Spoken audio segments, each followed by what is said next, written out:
టీవీకి స్వాగతం. 1986 to 1987 batch పూర్వ విద్యార్థుల ఆత్మీయ సమ్మేళనం.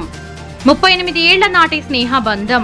మెదక్ జిల్లా నర్సాపూర్ ప్రభుత్వ జిల్లా పరిషత్ ఉన్నత పాఠశాలలో చదివిన 1986 టు 1987 ఎస్ఎస్సీ బ్యాచ్ పూర్వ విద్యార్థులు ఆదివారం హత్నూరా మండలం దౌలతాబాద్ బిఎస్ఆర్ ఫామ్ హౌస్ లో అప్పటి ఉపాధ్యాయులతో కలిసి ఆత్మీయ సమ్మేళనాన్ని జరుపుకున్నారు.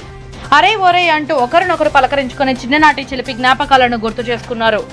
గురువులను పూలమాలలు వేసి శాలువాలు జ్ఞాపికలతో ఘనంగా సత్కరించారు. ఈ ప్రోగ్రాం సమన్వయకర్తలు సూర్యప్రకాష్ రావు, రమేష్ గుప్తా, నయీం బేగ్, నాగేష్ భట్టు, రాజ్ కుమార్, రాజ్ నరసింగరావు, మాధవి, సుజాత ముఖ్య పాత్ర పోషించారు. ఈ కార్యక్రమంలో యాదగిరి గౌడ్, సున్నం, సతీష్, అజయ్ కుమార్, శైలజ, కరుణ, విజయలక్ష్మి, వినోద, శోభారాణి, అనురాధ, రాజ్యలక్ష్మి, మంజులతో పాటు పూర్వ విద్యార్థులు ఉత్సాహంగా పాల్గొన్నారు.